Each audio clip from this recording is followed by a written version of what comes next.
बाण में उतना कष्ट नहीं होता जितना वाणी से वेदने। प्रियजनों के द्वारा कर्कश कठोर वचन बोल दे। प्रियजन इसलिए कि जो बाहरी है तो उस पर विचार होता है कि कोई, लेकिन प्रियजनों के द्वारा जब कठोर वचन बोले जाते हैं तो हृदय में बड़ी व्यथा होती है। वाणी बहुत संभाल के, अगर कर्कश वचन बोलते हैं, झूठ बोलते हैं, पापाचरण की बातें करते हैं, तो फिर नाम परम पवित्र है, वो आपकी वाणी में टिकेगा नहीं, देख लेना।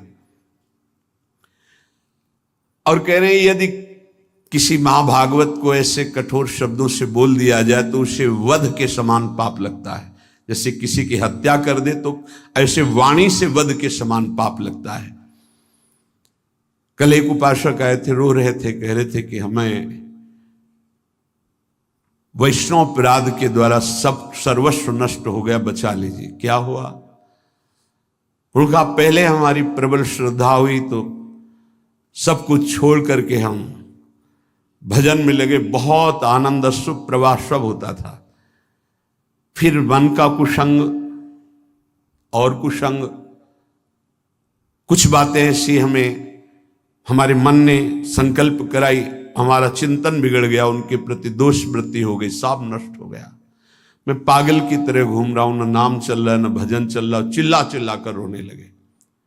बद समान सो पातक लहिए। यदि किसी महाभागवत के प्रति आपका वाणी के द्वारा, शरीर के द्वारा, चिंतन के द्वारा आपका यदि गलत भाव, तो उसी चिंतन में तो भगवत चिंतन होना था, उसी वाणी से तो नाम जपना, सब खत्म हो जाएगा। बाहरी व्यवहार को आप नहीं जान सकते। कल चर्चा में आया था कि वास निरूपण, जाति निरूपण, ऐसे 6 प्रकार के अपराध भक्तों के जो होते हैं वो भजन नहीं करने देते, हृदय को कलुषित कर देते हैं। अपने में जब नीच भाव होगा तो दोष दर्शन कहीं होगा ही नहीं। सबको मान देने का भाव होगा तो मान प्राप्ति की चाह नहीं रहेगी, तो ऊंची स्थिति आने में देर नहीं लगेगी। सहन स्वभाव वृक्ष के जैसा होना चाहिए। पराई माताओं बहनों की तरफ दृष्टि भगवत भाव से, मातृ भाव से होनी चाहिए। तुम्हारी दृष्टि में लोहा और सोना बराबर होना चाहिए, उसका महत्व नहीं होना चाहिए। किसी का तृण भी चोरी करने का भाव न हो, और वस्तुओं की तो बात जाने दो। अपने हृदय में सदैव व्यवहार रखें। आत्मना प्रतिकूलानी परेशान न समाचरे। जो तुम्हें अच्छा नहीं लगता वो दूसरे के साथ बर्ताव ना करे, तो तुम्हारे हृदय में जो नाम है वो अपना प्रभाव दिखाएगा। कई बार वर्णन किया गया है कि नाम ऐसे जपने का फल है गुरुमुख से प्राप्त होना। श्री नानक देव जी कह रहे, मन रे राम भगति चितु लाइए, गुरुमुख हुए नाम जपू हृदय, सहज से ती धरि जाइए। मन रे राम भगति चित लाइए। ऐ मन, जो सब में रमा है, कण कण में रमा है, उसमें अपने चित्त को जोड़िए और गुरुमुख होइए। गुरु की शरण में जाकर उनसे नाम लीजिए और इतना नाम जप कीजिए कि हृदय से नाम चलने लगे। भरम भेद भव कबहु न छूटसी, आवत जात न जानी, बिनु हरि नाम को मुकुति न पावसी, डूबी मरे बिनु पानी। नानक देव जी कह रहे, ये माया का भ्रम, इसके द्वारा प्रकट किया हुआ भेद, ये किसी और साधन से नहीं छूटता है। ये आवागमन चक्र से मुक्ति नहीं मिलती है। जो निरंतर नाम जपना स्वीकार कर लिया, वही इस माया चक्र से मुक्त हो जाता है। नहीं तो बिना पानी के डूब के मर गए। माया ने बिना पानी के डुबा के मार दिया। बिनु हरि नाम को मुकुति न पावसी, डूबी मरे बिनु पानी। धंधा करत सगल पति खोवसी, भरम न मिटसी गंवारा, बिनु गुरु शब्द मुकुत नहीं कवहीं, अंधले धंधु पसारा। अकल निरंजन शिव मनु मानिया, मन ही ते मनु मुआ, अंतर बाहर एको जानिया, नानक और न दुआ। आहा, कह रहे हैं कि प्रयास तो तू कर रहा है सुख के लिए, लेकिन पूरी आयु गंवा दिया, कभी सुख नहीं मिला। खाली धंधा तुम्हारा चलता रहा, फल कुछ नहीं मिला। क्यों? बोले बिना गुरु के ये तुम्हारी दुर्दशा हो गई। यदि गुरु का वाणी जो शब्द है उसको पकड़ लिया होता तो तेरी अब तक मुक्ति हो गई होती। अरे अंधे, ये माया की धुंध ऐसी फैली हुई है कि इससे निकल पाना बड़ा कठिन है। नाम का आश्रय ले ले, जो मायातीत है, निरंजन है, जो परम सत्य, वो तुम्हारे हृदय में बैठा हुआ है।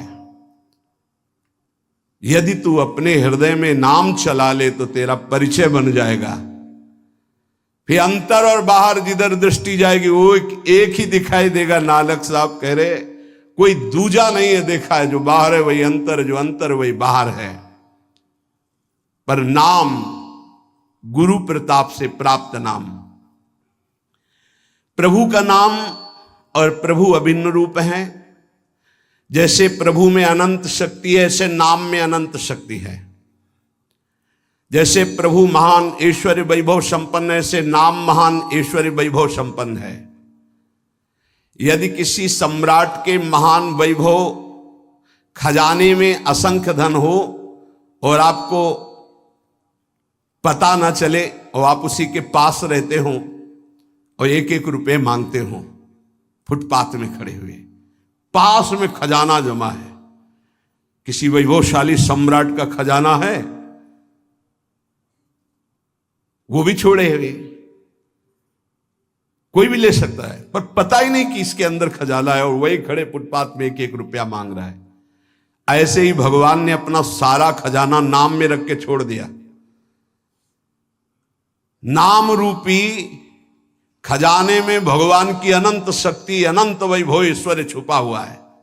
पर ये जीव माया के फुटपाथ में खड़ा होकर वासनाओं की भीख मांग रहा है और सच्चिदानंद सुख भरा हुआ नाम का खजाना पास है।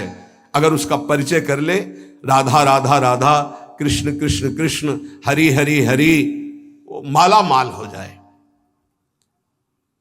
जैसे भगवान में अनंत गुण है, ऐसे नाम में अनंत गुण है। नाम जपोगे वो सब अनंत गुण आपके अंदर प्रकाशित हो जाएंगे।